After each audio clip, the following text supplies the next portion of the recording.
Нет ничего плохого в вещах, разбросанных по дому. Незаправленной кровати, в бардаке, в настежь распахнутом окне. И даже если там собачий холод, нет ничего плохого. Что для отказа ты не ищешь повод. Относишься с опаской к новым знакомствам, встречам, чувствам, словно они разрушат все твое.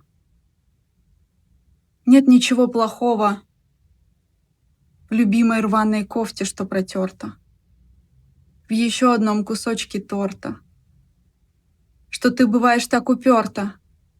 Пожалуйста, заботься о себе. Нет ничего плохого в том, чтобы не так сидеть, как научили в школе. В твоих прогулках с музыкой по полю. А знаешь, можешь и попеть.